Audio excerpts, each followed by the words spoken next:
गंगा। क्या हुआ भैया? गंगा कहाँ है? वो आखिर बात क्या है? भैया वो किसी कंपटीशन में हिस्सा लेने के लिए गई है। आपने उसे ज्यादा ही आजादी दे रखी है। घर का काम करना तो उसे बिल्कुल ही नहीं आता है। गंगा नाम रखने के बाद भी उसमें गंगा जैसी कोई खूबी नहीं है। आपके प्यार ने ही बिगाड़ा है उसे। ये मेरी वजह से नहीं है, उसकी रगों में बहने वाले शास्त्री खानदान के खून की वजह से। इसमें मेरा क्या दोष? ये वो तीरंदाजी के मुकाबले में गई है। देखा ना, बिल्कुल अपने दादा पे गई है। दरअसल बात ये है सुषमा, आजकल लड़का और लड़की दोनों में कोई फर्क नहीं होता। कुछ कर गुजरने के लिए हिम्मत चाहिए, और मेरी गंगा में वो हिम्मत है।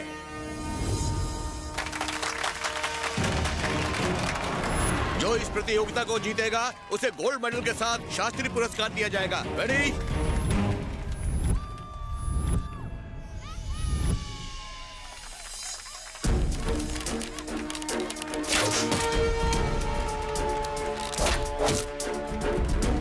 Target 2, target 3।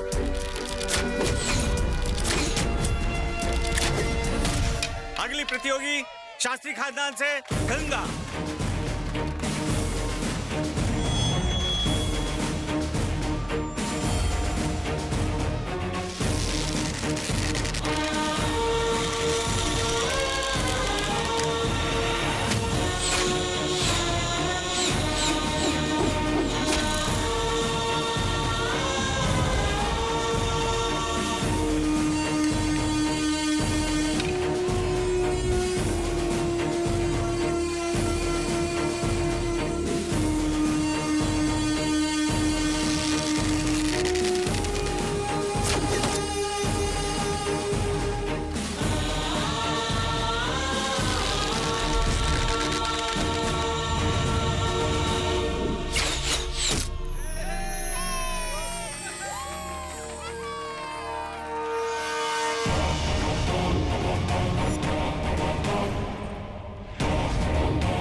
नमस्कार बेटी।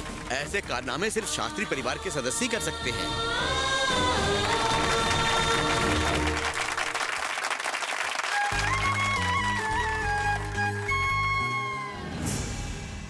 नमस्ते सर। हाँ, नमस्ते, बैठिए। Thank you sir. सर ये लोग ग्लोबल प्राइवेट लिमिटेड के बोर्ड मेंबर्स हैं। ये चाहते हैं कि आप कृष्णानगर गांव को पूरा खाली करवा दें। भाई तुमने तो ऐसे कह दिया जैसे कोई बच्चा चॉकलेट मांगता है। जितना लगता है उतना आसान नहीं। हमने कृष्णानगर के पहाड़ी इलाकों का सर्वे करवाया है। सर्वे रिपोर्ट के मुताबिक वहाँ काफी मात्रा में माइका मिलने की संभावना है। 4 पीढ़ियां गुजर गई सर, माइका किसी ने नहीं निकाला, जबकि इसे निकालना बहुत आसान है, पर इसे किसी ने हाथ नहीं लगाया। आप चाहें तो खुदाई शुरू कर सकते हैं, रातों रात माला माल हो जाएंगे, लेकिन ट्रांसपोर्ट का प्रॉब्लम है। वहाँ पर एक सबसे बड़ा कांटा है। जिस कांटे की बात कर रहे हो उसका नाम अशोक शास्त्री है। अगर उसे पता चला कि हमारी नजर कृष्णानगर पर है तो वो न जाने हमारे कितने टुकड़े करके उसी माइका की खदान में गाड़ देगा। कृष्णानगर गांव, पूरे 360 घर, आबादी 2000, 400 सालों का इतिहास। सर बहुत काम है ना? बहुत काम है। कोई बात नहीं, मैनेज कर लेंगे, don't worry. First of all 30, 70, नहीं 40, 60। नो सर, मैं एक बात बोलूं? 50-50 करते हैं। Okay 50-50। Okay done. Thank you sir. Thank you very much. लाइए। मुझे कुछ बात करनी है, आप जरा बाहर वेट कीजिए। नमस्ते। राव, तुम IAS ऑफिसर हो, पॉलिटिक्स समझते हो। स्पेशल इकोनॉमिक जोन के तहत पूरा गांव खाली करवा दो। ऐसी सर का टेंशन आप मुझ पर छोड़ दीजिए। आप बस अशोक शास्त्री का ख्याल रखिए सर। चलता हूं सर। विमल। हाँ भैया। विनोद। हाँ भैया। जल्दी आओ। क्या हुआ भैया? लड़के वाले गंगा को देखने आ रहे हैं। अपनी गंगा को? हाँ। भैया खानदान तो अच्छा है ना? बहुत अच्छा खानदान है, गंगा को बता दो। नहीं भैया, आप ही मैं तो नहीं बता सकती। आप ही बताइए। तुम बताओ ना। नहीं मैं नहीं बताऊंगी, तुम बताओ। चाचा, आप सब लोग क्या खुसर फुसर कर रहे हैं? नहीं, मैंने ना बोला। बताइए ना चाचा। कोई बात नहीं है बेटा। आप जाओ ना, बताओ ना भैया। बोलिए ना। कुछ बोलिए भी। चाचा बताइए ना। शादी। क्या तुम शादी कर रहे हो? बता दो। अरे गंगा दीदी, कल आपको देखने के लिए यूएस से लड़के वाले आ रहे हैं। घर के सारे बड़े आपको ये बताने से डर रहे हैं। ना तो वो खुद कुछ बताते हैं और ना ही हमें बताने दे रहे हैं। इसीलिए मैं आपको ये बात बता रही हूँ।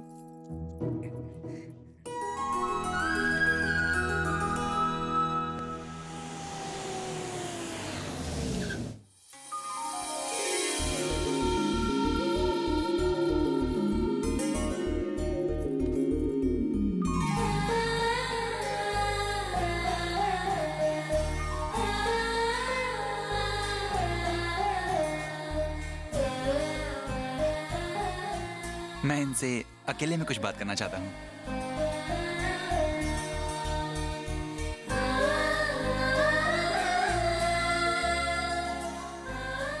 तुम्हारे पापा दिखते भोले हैं, लेकिन हैं बहुत बुद्धिमान। मुझे तुम पसंद आई। गंगा, तुम्हारा क्वालिफिकेशन क्या है? ग्रेजुएट। ओह, सिर्फ ग्रेजुएशन? ये सब पुरानी चीजें हैं। आजकल की लड़कियों को देखो, वो क्या कुछ नहीं कर रही हैं। जैसे एमबीए। तुमने ऐसा कुछ क्यों नहीं किया? मैंने अब तक शादी के लिए 100 से ज्यादा लड़कियां रिजेक्ट की हैं, क्योंकि मुझे जो क्वालिटी चाहिए वो किसी में मिलती ही नहीं है। जो दिखने में अच्छी थी उनके पास पैसे नहीं थे, और जिनके पास पैसा था उनके पास कुंवारापन नहीं था। मुझे लगता है तुम्हारे पास ये दोनों खूबियां हैं। अच्छा ये बताओ, मैं तुम्हें पसंद हूं ना? मैं भी तो जरा ये देखूं कि मैं जिस लड़के से शादी कर रही हूँ वो कुंवारा और पैसे वाला है या भिखारी है। What? Dad! ये क्या बात हुई डैड? हमारी कोई इज्जत है या नहीं? इसका कहना है कि हम पैसे वाले हैं या भिखारी। मुझे तो शादी ही नहीं करनी इस मनहूस से। बदतमीज। जबान संभाल के बात करो। तुम्हें बात करने की तमीज नहीं? What are you saying, uncle? अंग्रेजी झाड़ना बंद करो। ये अमेरिका नहीं भारत है। यहाँ सब हिंदी में बात करते हैं। एक लफ्ज और बोला तो धक्के मार के निकाल दूंगा। हमें ये शादी नहीं करनी, चलो यहाँ से। You're right, Dad. रुक जाओ। तुम आए, मुझे देखा और अब जा रहे हो। दुनिया वालों से क्या कहोगे? कि लड़की बदतमीज थी। मेरे बेटे पे हाथ उठाया। लड़की चाहे लड़के को पसंद करे या ना करे, फिर भी वो सच ढच कर घंटों शीशे के सामने बैठकर इस बात का इंतजार करती है कि लड़का आएगा, उसे पसंद करेगा, उससे शादी करेगा। लड़की को देखने से एक दिन पहले तुम लोग सोच लेते हो कि उसे क्या क्या ताने कसने हैं, फिर भी वो सब कुछ सह लेती है। लड़की चाहे कितनी ही गुणी क्यों ना हो, वो तुम्हारे नर्क जैसे घर को स्वर्ग क्यों ना बना दे, पर तुम्हें उसकी कद्र नहीं होगी। तुम लोगों को तो सिर्फ दहेज चाहिए, चाहे उसके लिए लड़की के माँ बाप कर्जे में डूब क्यों ना जाए। तुम जैसे दहेज के भिखारियों को जीने का कोई हक नहीं। फोटो मांगोगे, फिर फोटो में ही कमियां निकालोगे, फिर उसे घूर लेने के बाद ना कहोगे, लेकिन दहेज की लंबी लिस्ट नहीं भूलोगे। तुम जैसे लोग तो नर्क में सड़ने चाहिए।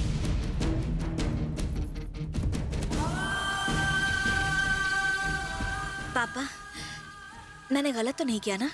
नहीं बेटा, गलती तो मुझसे हुई है जो मैंने ऐसा रिश्ता ढूंढा।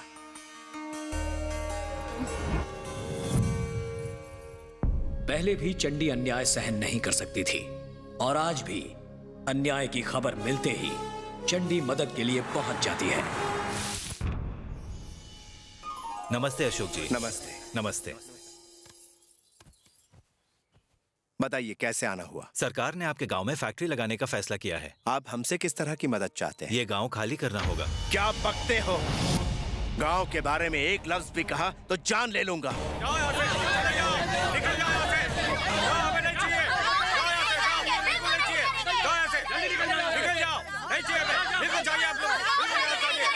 हमने सरकार से कभी कोई मदद नहीं मांगी। हमने अपने खून पसीने से सींचकर इस जमीन को उपजाऊ बनाया है। आपका नाराज होना बिल्कुल जायज है कि फैक्ट्री के लिए आपको अपना गांव छोड़ना पड़ रहा है। आप अगर स्पेशल इकोनॉमिक जोन के तहत अपना ये गांव खाली कर दें तो आसपास के कई गांव को फैक्ट्री लगने से फायदा मिलेगा। न जाने कितने पिछड़े गांव खुशहाल हो जाएंगे, हर तरफ तरक्की होगी। अगर आप मान जाएं तो आपने हमेशा से गांव वालों का सिर्फ भला ही सोचा है। आपको अपनी जमीन का मुआवजा भी मिलेगा, खेती बाड़ी में तरक्की होगी, बच्चे इंग्लिश स्कूल में पढ़ने लगेंगे, आसानी से 3 वक्त की रोटी मिल जाएगी। सिर्फ आपका एक छोटा सा फैसला सबकी जिंदगी बदल देगा। जरा ठंडे दिमाग से सोचिएगा। सरकार को जमीन देने के बाद हमारे पास क्या बचेगा मालिक?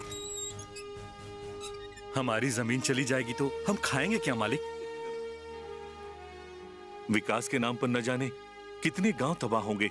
बिन जमीन के किसान ऐसे हैं जैसे बिन माँ बाप का बच्चा। विकास होना बेहद जरूरी है।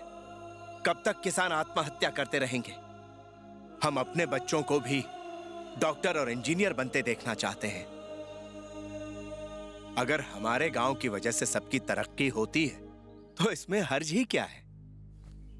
कलेक्टर साहब, हमने फैसला ले लिया है। सबकी तरक्की के लिए हम अपनी जमीन देने को तैयार हैं।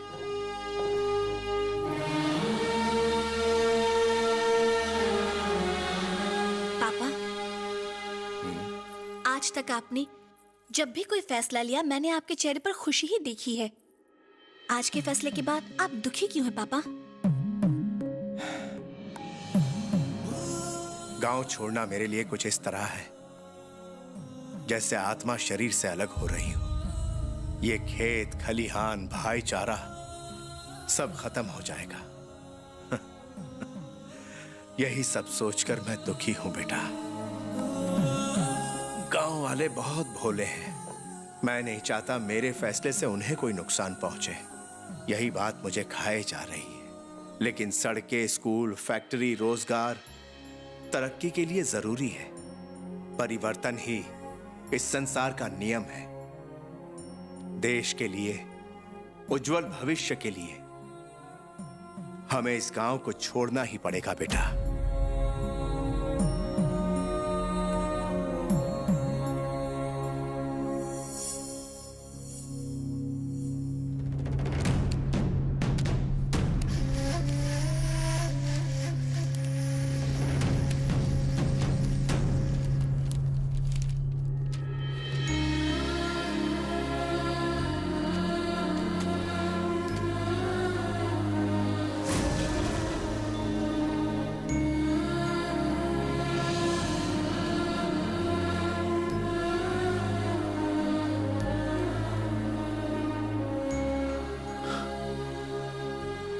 हमने जन्मभूमि को बेच डाला।